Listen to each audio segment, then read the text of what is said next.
Olá, pessoal, sejam muito bem-vindos ao Agora no Esporte. Eu me chamo Giovana Baioco e hoje nós vamos falar sobre um esporte que faz parte da história olímpica do Brasil, além de revelar talentos e leva o nome do nosso país ao mundo, que é o atletismo.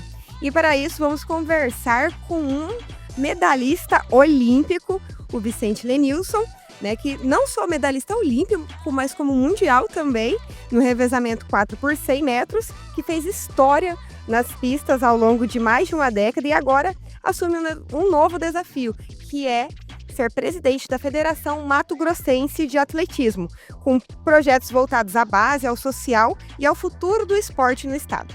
Vicente, seja muito bem-vindo ao Agora no Esporte.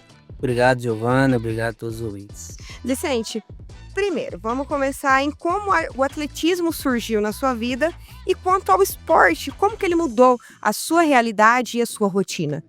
O atletismo ele surgiu na minha vida, Giovana. Eu já era velho pro esporte. Eu já tinha 18 anos de idade, né? E eu trabalhava numa oficina mecânica de moto. E num certo dia eu sofri um acidente, danifiquei a moto de um cliente e perdi o emprego. E com isso não tinha o que fazer naquele dia e acabei sendo convidado por um amigo a ir assistir um treino de futebol. Eu sou de uma linda cidade chamada Currais Novos, no interior do Rio Grande do Norte, 120 quilômetros de Natal, a capital. E eu fui ali para assistir um treino do time de futebol da cidade e acabei vendo um garoto fazendo uma corrida de 200 metros. E eu vi que a velocidade desse garoto era completamente diferente dos jogadores. Como sempre fui muito curioso, perguntei para alguns colegas quem era aquele garoto ali e me falaram que ele tinha sido campeão brasileiro nos 200 metros. E na minha cabeça, Giovanni, falou assim: "Cara, ou é filho de rico, ou é bem patrocinada", e eu, por coincidência, o meu colega que estava do lado falou assim: "Vicente, mora na mesma comunidade que a nossa". Giovana, na hora que eu ouvi isso, eu falei: "Se ele pode, eu também posso". Então desci ali a arquibancada, bati nas costas dele e falei: "Cara, como é que eu faço para correr igual você?". E aí ele me direcionou para o meu primeiro treinador. Então o meu início no atletismo foi por 100% por curiosidade. E como isso transformou, a sua rotina, a sua realidade naquele momento? Olha, da onde eu vim, as oportunidades eram poucas, né, não tinha muita opção. E o esporte ele mudou essa rota para um caminho muito bom. E o meu primeiro treinador, o professor Arimateia, um cara que é meu amigo até hoje, já é um senhorzinho, a gente sempre se fala pelo WhatsApp. Ele falou: "Vicente, você pode ser um grande atleta, você só precisa se dedicar". Então a partir disso ali, eu entendi, estava falando agora há pouco com você, que o esporte ele mudou minha vida, mas eu me entregava muito para o esporte. Eu treinei no alto rendimento durante 26 anos. Hoje, nós temos contato de WhatsApp. Se você me chamar para correr, no outro dia eu te bloqueio no meu telefone para você não ter a possibilidade de me convidar pela segunda vez. Porque foram 26 anos extremamente focado para isso. Por quê, Giovana? Eu não queria ser mais um, eu queria ser diferente.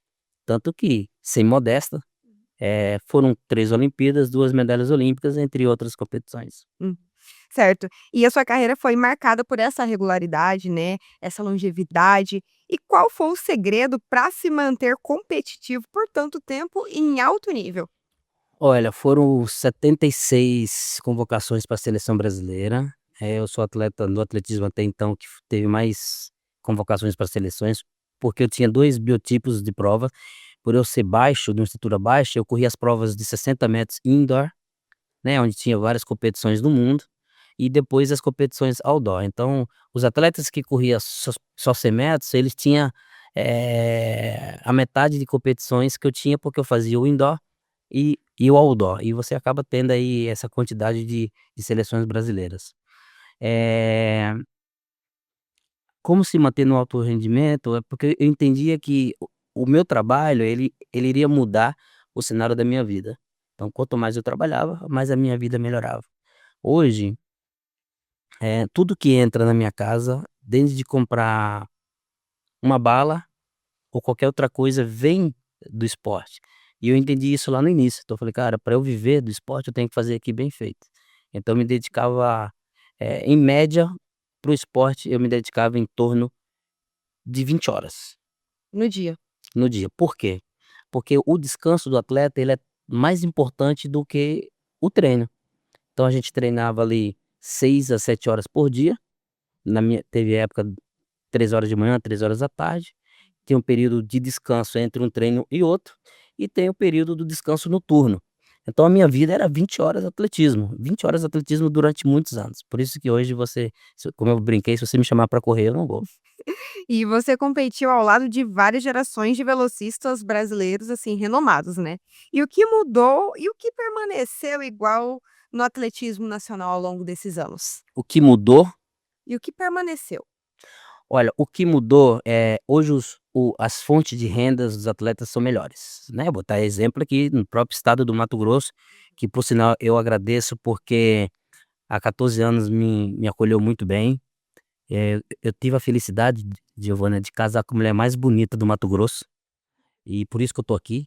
100% vocês mulheres têm o poder de mandar na gente, então eu E casei. atleta também, né? A Cida foi uma atleta olímpica, hoje, foi a primeira atleta olímpica do Mato Grosso a ir para os Jogos Olímpicos no atletismo. Hoje é uma treinadora olímpica, tenho atletas que treinam com ela que foram pra Olimpíada. Então, o que mudou hoje, o cenário financeiro do país mudou, mais incentivos, principalmente no estado do Mato Grosso que investe muito, principalmente no projeto Olímpicos.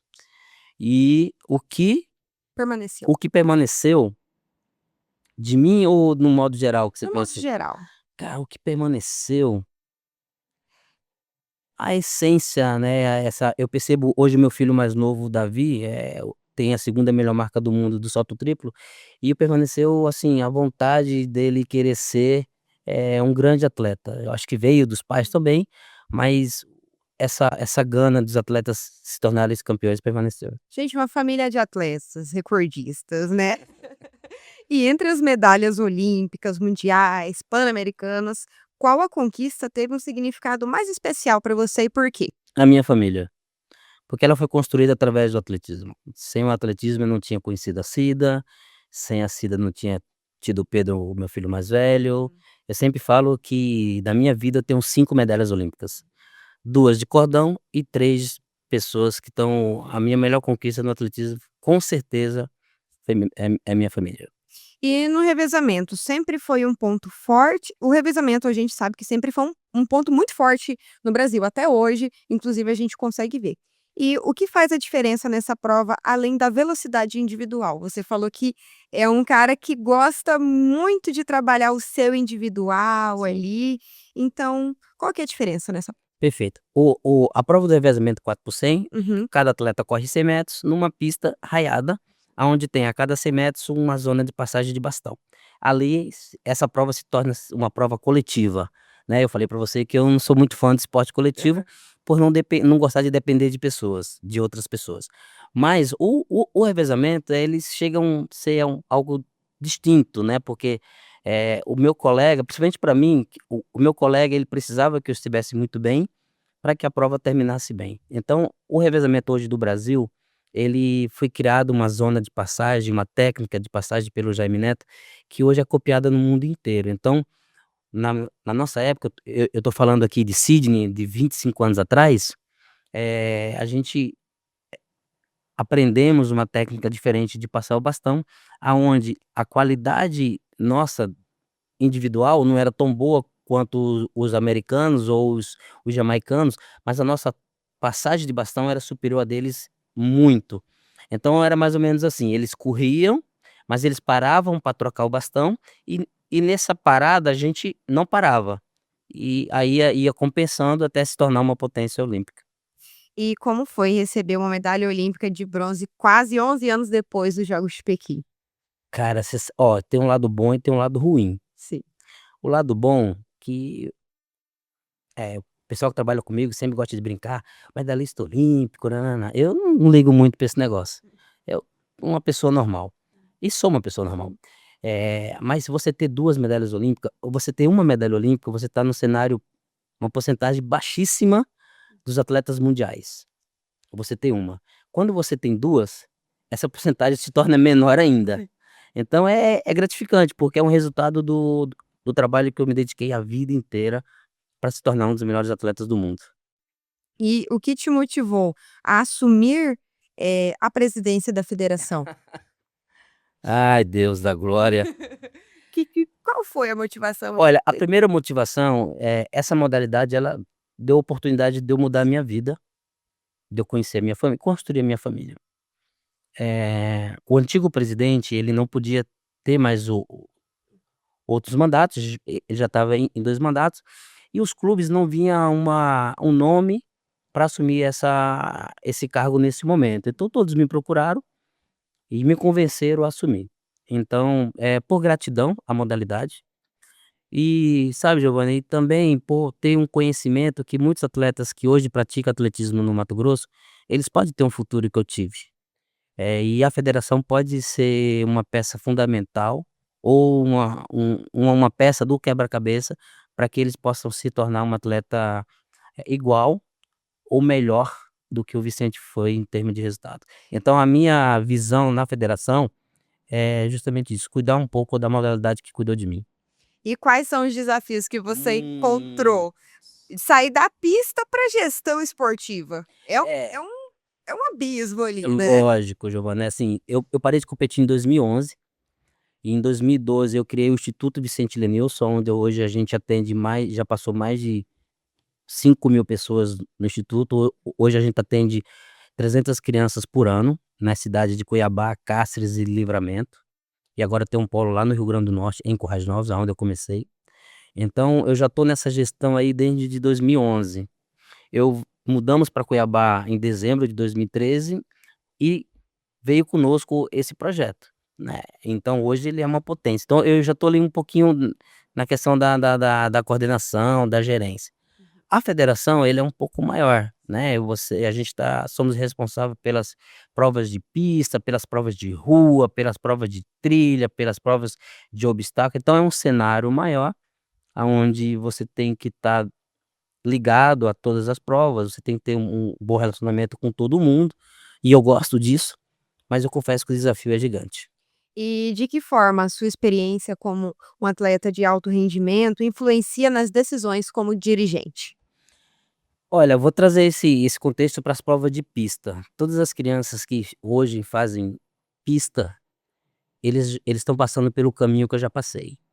Então eu hoje como gestor, eu vou ter a oportunidade, espero que Deus me ajude, peço a Deus que me ajude com isso, para que esse caminho deles sejam mais leves, que o fardo deles seja mais leve. Você ser um atleta de alto rendimento, em qualquer lugar do mundo, não é só no Brasil, ele é bem difícil.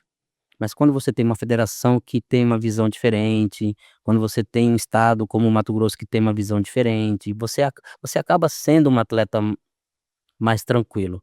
Então, se o atleta dormir em alojamento, eu já dormi. Se o atleta precisar pagar um ônibus para vir para a competição, eu já paguei. Se um atleta precisar dividir um prato de comida com um colega que não tem, eu também já fiz. Então, como gestor ali na federação, eu vou conseguir facilitar, não é facilitar a vida, eu não estou encontrando a palavra, mas eu vou conseguir Deixar mais dividir, leve. deixar mais leve o caminho desses atletas. E eu vi que você vai tem um programa, né, de atletismo na escola, que inclusive é uma das suas prioridades, né, que eu vi. E como que ele deve, assim, funcionar na prática? Olha, hoje, pelo Instituto Vicente Lenilson, a gente já praticamos isso. Eh eh, Principalmente em Cuiabá, por ser uma cidade grande, que as crianças dependem de transporte público para ir para uns projetos sociais. E o transporte público não é tão barato. Então a criança vai de manhã para a escola, mas os órgãos públicos dão o passe de ônibus para ela. No contraturno escolar, elas não estão. Então eu percebi que as crianças, eu vou dar 2 exemplos. No nosso polo de Nossa Senhora do Livramento, nós temos fila de espera para o projeto. Por quê? Porque a cidade é pequena, as crianças vão sozinho até o ambiente de treino e volta sozinho, e não tem nenhum problema. Em Cuiabá, tem o fator A distância? da distância, do valor do transporte. Veja bem, lá no instituto as crianças treinam segunda, quarta e sexta. Então é R$ 10 para ir na segunda, na quarta e na sexta, R$ 30. R$ 30 vezes 4 é R$ 120. Às vezes é um gás que uma família precisa comprar. Então o pai acaba não que ele não quer que a criança vá, mas ele não tem condições que a criança vá com regularidade. Então o que que eu pensei? Eu contratei uns professores e colocamos dentro da escola. Então tá tendo um entendimento muito bacana, porque a criança já está na escola. Uma adesão até maior, Uma né. adesão, exatamente. E para nós é mais fácil, porque a escola tem ali a água mais fácil, o acesso ao banheiro mais fácil, uma quadra coberta. E quando a gente detecta que o garoto tem um talento, que ele pode mudar a vida pela modalidade, a gente direciona para a pista. Então primeiro eu quero ir para a escola onde tem a quantidade, e da escola, escolher a qualidade e levar para o instituto. Então a ideia é fazer isso ao maior número possível de municípios. Já encontrou algum por essas escolas? Já, temos sim, temos vários atletas. Hoje a gente está fazendo isso no colégio Dom Pedro II, acho que é onde era o antigo Presidente Médici. Médici, Uhum. Médici. O nosso projeto começou o ano passado lá, no início do ano passado, de 2025, e a Federação de Atletismo, no final do ano, tem uma prova chamada mini atletismo, que é uma prova mais lúdica e tal. E um dos melhores atletas do estado, ele veio desse polo da escola. Que legal. Do mini atletismo. Então assim, é um Vicente? É um, mas se a gente não tivesse lá não seria nenhum. Uhum. Então é um garoto que é uma opção que nós temos dentro das escolas. Já aproveitando a sua audiência, que é Uhum. fantástica, eu convido aos gestores do município de aderir a essa ideia. Você colocar uma modalidade específica para captar talentos dentro da própria escola. Isso dá super certo, sabe por quê? Porque lembra que no início eu falei que eu vi um garoto competir, Sim. só que o meu primeiro treinador foi o meu professor de educação física da escola, então os meus treinos eram mais dentro da escola do que na própria pista, então a escola é um ambiente fantástico. E o que você acha que ainda falta para o estado se consolidar, assim, definitivamente como referência no atletismo nacional? No estado, No estado. hoje o estado do Mato Grosso é um dos melhores estados, de todas as modalidades. Primeiro pelos investimento que o nosso governador Uhum. faz, principalmente através do projeto Olímpicos, o apoio das federações. O secretário Davi Moura tem fazendo um trabalho gigantesco. É muito diferente porque como o Davi faz, porque primeiro foi o Jefferson é um treinador olímpico, Sim, ele sabe da história do esporte. Depois veio agora o Davi, um atleta, olímpico. o Davi não, Não foi o Ovi olímpico, não né. foi olímpico, mas É. sempre ele teve um Sim, foi pezinho ali, medalhista mas também. campeão mundial, Sim. campeão sul-americano, ibero-americano, é um cara que entende um pouco do esporte. Por isso que a modalidade vem sendo bem, o esporte vem sendo bem cuidado no estado do Mato Grosso. O Mato Grosso hoje é uma potência em revelar talentos, principalmente no atletismo. Então, eu acho que do estado para o esporte, eu acho que não faltaria nada, eu acho que só manteria, porque no meu ponto de vista, é extraordinário. E você, medalhistas, você diz que é uma pessoa normal, apenas mais uma, mas gostaria de saber que legado você espera deixar para o atletismo brasileiro e especialmente aqui, agora em Mato Grosso, à frente da federação? Olha, para o atletismo brasileiro, eu gosto muito, eu não sou vaidoso com isso, tem a Jéssica que até brinquei com a Jéssica agora, ela tem a vida dela para cuidar e a minha também, né. Sim. E ela sempre gosta, Vicente, medalhista olímpico e tal. Eu gosto quando eu recebo uma mensagem de um colega lá da infância, fala assim: "Cara, a sua experiência do atletismo como atleta, eu tenho certeza que você vai vencer como gestor da modalidade". A minha alegria é quando as pessoas reconhecem quem eu fui como atleta, e esse conhecimento, essa potência do que eu posso ser como gestor. Isso me fascina, né. E de deixar de legado para a federação, na minha visão, é aumentar o número de praticantes da modalidade. Eu entendo que quanto mais jovem praticando esporte, menos jovens nos presídios, menos jovens fora da escola, menos jovens nos hospitais. Sabe, Giovana, eu vou te falar uma coisa pessoal. Eu não lembro quando os meus filhos foram ao médico, a não ser um exame de Rotina. rotina, porque desde sempre eles estavam ligados ao esporte. Meus filhos já fizeram basquete, já fizeram judô, já foram atleta do Instituto Reação do Davi Da Moura, reação. e eu nunca tive. Por mais que a Cida veio do atletismo, eu sou do atletismo, mas eles vivenciaram até que uma hora falou: "Não pai, eu acho que o atletismo é o nosso caminho", porque fizeram de tudo, mas sempre tiveram ligado ao esporte. Nunca fui chamado na escola, nunca um filho meu foi preso, nunca um filho meu foi doente ao hospital, ou seja, eu trago isso para essa cultura do esporte. Certo, Vicente. Eu gostaria muito de agradecer a sua participação. Foi um prazer imenso, assim, conhecer a sua trajetória Obrigado. dentro do atletismo e esse novo capítulo, né, que a gente vai acompanhar, de agora para frente como presidente da federação. Eu te agradeço, aproveitando mais uma vez essa audiência, quero convidar a todos os promotores de corrida que procure a nossa essa nova gestão, a conhecer a nova federação que está sendo construída. Ela tem muita cara do Vicente medalhista olímpico, com muito compromisso, com muita dedicação, com muita entrega, né, então procure a gente, tem as nossas redes sociais, tem o nosso telefone da federação, vem tomar um café conosco, o café é por conta da federação, não tem problema, porque eu acho que o esporte, a gente sabe que após a guerra, os Jogos Olímpicos foi criado para unir os povos, né, e como eu venho dos Jogos Olímpicos, eu não posso pensar diferente.